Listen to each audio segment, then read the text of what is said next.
Bucky Brooks is here to break down the needs of each and every team in the NFC South. Let's start with the Panthers. You say their biggest need is pass rush. Yeah, absolutely. They need a pass rush. They haven't had a dominant pass rush since Greg Hardy departed. I know you don't want to necessarily find one in free agency. You want to go in the draft and see if you can find somebody. The guy for me that's there, it should be available for them in the first round. How about Derek Barnett from Tennessee? Oh, I'm in. I like that guy. I mean, ball for life. Look, this is the guy that's second on the list in Tennessee history all-time in tackles for loss. He had 33 sacks, and when you really look at how he got his sacks, 29 of those 33 were against SEC competition.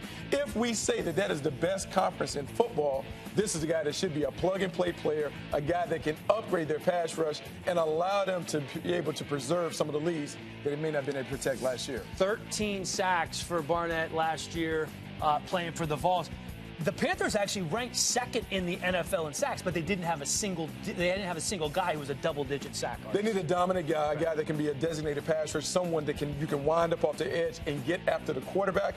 That will relieve some of the pressure on that young secondary. All right, I like that. Derek Barnett landing in Charlotte. Let's move on. The Saints' biggest need is in the secondary, and this makes a lot of sense considering they finished dead last in the NFL in pass defense. Now, I know Sean Payton is on record saying that they need to find a pass rusher. I think they find that pass rusher in free agency. That pass rusher should be able to help the secondary. But when you look at this team, this is a team that still needs a lockdown corner on the perimeter.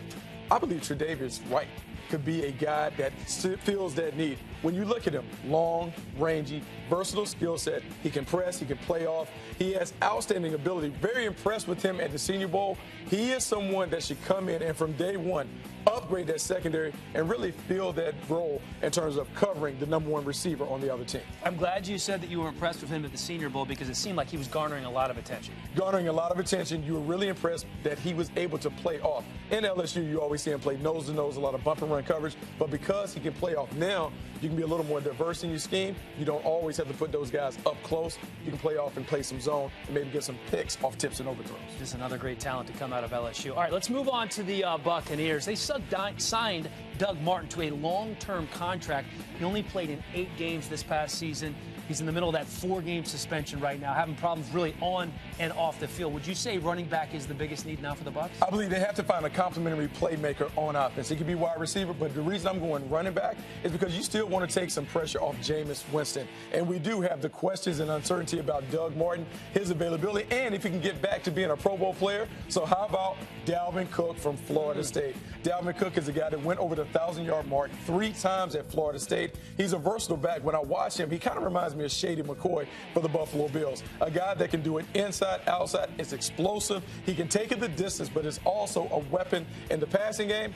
If I'm Jameis Winston, I want to do it all playmaker behind me because now I can also hand it to him, but I also can feed it to him in the passing game, alleviate some of the pressure on my guy, Mike Evans, on the outside. I know he's a different player, but I've heard some people say that they like Cook almost as much, if not more, than Fournette. Oh, I believe he's a more pro-ready back than Leonard Fournette in terms of being able to do things in the passing game. Block, catch, also run. We still need to see if Leonard Fournette can do that. Because of that, I believe some teams will rate Dalvin Cook over the LSU star. Can do a little bit of everything, can Cook. All right, moving on to the team that made it to the Super Bowl. Let's talk about the Falcons. You say their biggest need is pass rusher, even though they have Vic Beasley, who led the NFL in sacks this year. Yeah, but he was a one-man show. He did it all. 15.5 sacks, 6 forced fumbles. He did everything, but he needs someone on the other side. He needs a playmate. This offense is explosive, so when you're on defense, you're guaranteed to have a lead. The best way to close games out are to be able to have 2 fastball pitchers on the outside. So now you get a guy, maybe Taco Charlton from Michigan, that can come off the edge, long, rangy, explosive. 9.5 sacks his last season at Michigan. He is a guy that, look, people will say he's inconsistent, but when he turns it up, he dominates the game. When you put him opposite Vic Beasley, he's guaranteed to get one-on-one matchups. I believe he wins those matchups, and the Falcons' defense is better becoming. Remember, they have a new defense coordinator in Marquand Manuel. He wants to make sure they get back to kind of playing some of that Seattle defense, single high safety. Need to have multiple pass rushers to be able to do that. Emmanuel on that staff, of course, with the Seahawks and Dan Quinn. You're pouring a little salt on that Falcons. I mean, that's tough. When you talk about closing out games. You got to close it out. You got to finish it out. 25 points. They're going to remember that one for a long time. Thank you, Buck. All right, it was a silent protest that made a lot of noise. He made his stand.